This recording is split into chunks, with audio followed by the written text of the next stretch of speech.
That is the message that is being preached inside of evangelical churches. Not to be smug or anything. This is Wretched Radio. We are seeing a, quote, sea change in political parties, how they are viewing social issues. It would appear that the left are not the only one in politics who believe, let's just let people live. It appears, according to Charlie Kirk, there is a sea change in the Republican Party, and we're going to stop worrying about issues like marriage, being fiscally conservative, the size of the military, tax rates. No, our only concern now at this point is freedom. Hey, the wolves are at the door. And if we don't have something protecting us from people who believe that the light needs to be snuffed out, then we better put all of our eggs into the freedom basket. Otherwise, this party is over. And one cannot help but think that isn't a shift in worldview because of the pressure of the world. That is not how a Christian must navigate political and social issues. We remain Christians always. Now, of course, the challenge is going to be when you don't have a viable party to vote for, what you going to do? Jimmy, you're right. You just mentioned to me that there's already a party that describes what Charlie is representing. Yes, correct. It is the Libertarians. That's what it is. So it appears that there is an effort with CPAC, Charlie Kirk, and others to make the Republican Party more libertarian. And this is going to cause consternation for Christians. We're going to have to reignite the conversation about third-party candidates who are more morally consistent with biblical values, because that is how we vote. We're not one-issue voters. That's a trap. Instead, we're biblical thinkers. And we try to vote for the person that best represents the Bible. And it would appear that if this sea change swamps the Republican Party platform and turns it into a pro-marriage for anybody party, we're going to have to think this through. Now, I believe there's going to be some Christians who go, look, it's still the lesser of two evils. They're still right on the abortion thing. You're going to have other Christians going, this is it. I can't do this. I am going to vote for that guy. I know he doesn't have a chance, but I just can't do it. I can't pull the lever for a party, a platform, and a guy who wants to allow people to live in a lifestyle that is very bad for them, and it's an affront to God himself. This will be, in my opinion, a conversation that is going to be happening very, very soon. Why? Because the world is informing how we take our positions and our stances. And it is not just the political realm. Case in point, I would like to share with you a snippet of a sermon that was delivered by a mainstream evangelical. This fellow is right in the bullseye of, well, let's just call it Big Eva. Big evangelical, that huge broad tent. This is the sermon that he delivered, and you are going to hear, in my opinion, a fellow preaching who has been very informed by a worldly ideology, critical theory. Luke chapter 19, verse 8. This is Jesus and Zacchaeus. And Zacchaeus stood and said unto him, Lord, behold, half my goods I give to the poor. And if I have taken anything from any man by false accusation, I restore him fourfold. That is in the Bible. Was Jesus promoting reparations when he told that story? That a large group of people or an entire nation need to make something right? I don't think he was. Now, that doesn't mean that a nation can't and shouldn't do that. Doesn't mean that. But Jesus certainly was not promoting reparations with this parable. It was another demonstration. It's in the Gospel of Luke. As soon as you get to about chapter 10, just get ready for a barrage of stories that demonstrate there is a true faith and there is a false faith. And Jesus repeatedly, this is what it looks like. This is what somebody who really is saved looks like. And this is one of those people. This would be a man who is feeling so guilty for the sins that he committed. He wants to make it right.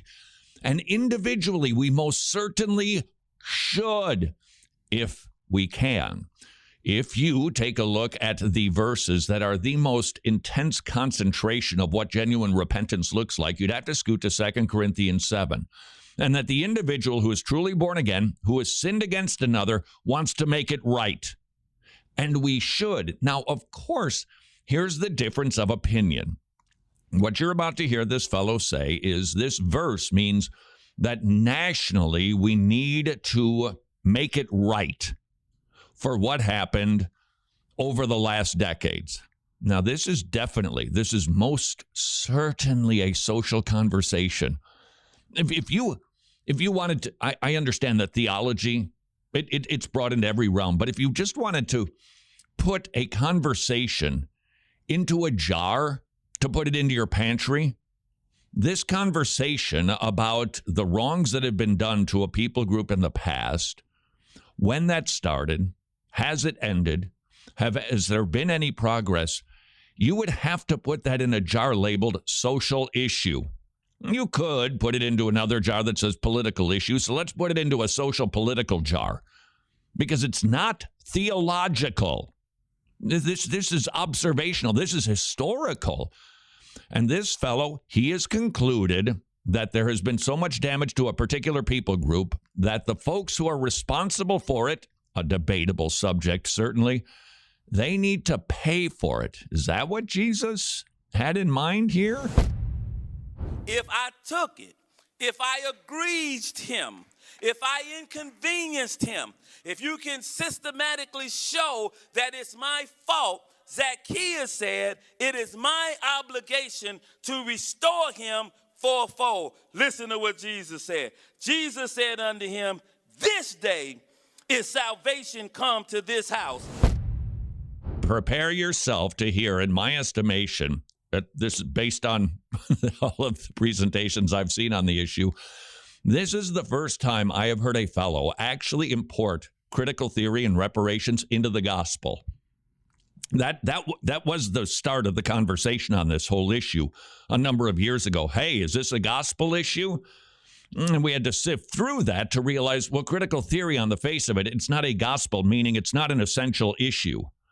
This fellow seems to make it so. For as much as he is also a son of Abraham, I'll know that you're saved when you start talking about reparations. Hold it. That is a fruit of salvation. Hoofta. I suspect he didn't mean it, but that is the message.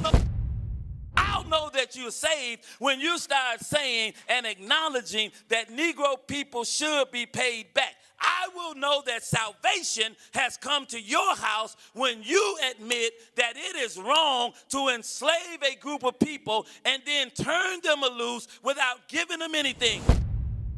Now, again, historical debate. When does responsibility end? That is a debatable social issue. But what we're hearing is a fellow that's saying, this is a mark of salvation. This would be like me saying, by the way, true and lasting religion is this, that we take care of widows and orphans. Therefore, if you are not taking care of 3 widows in a nursing home and adopting 7 children, I don't know that you're saved. And you would say, what are you talking about?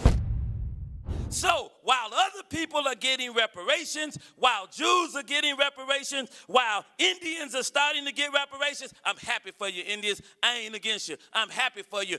All we get is ghettos and slums and bad schools, and you're wondering why we are turning on each other like savages. This conversation is almost impossible to have.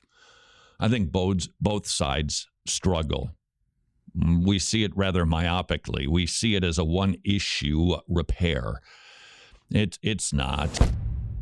And shooting each other and killing each other because we are denied opportunities. And black kids don't see a future and they don't see a hope. Let's give them a future. Let's give them college. Well, okay. Well, whether we pay for university or not, of course we want people to have hope. Let's give them health care. Let's give them child care. Let's give them hope. If Black Lives Matter, if you really got it, then government, come on, turn around and be sensitive and give to black people what black people deserve. Repair the damages. Repair the damages. That is the message that is being preached inside of evangelical churches. Has the world infected the church? I'm not sure you'll ever see or hear a better demonstration than that. Be ready for it, Pastor. It's coming your way. This is Wretched Radio. Hey, if you would like to watch all 4 segments, not just one of Wretched Radio, you can do that at wretched.org.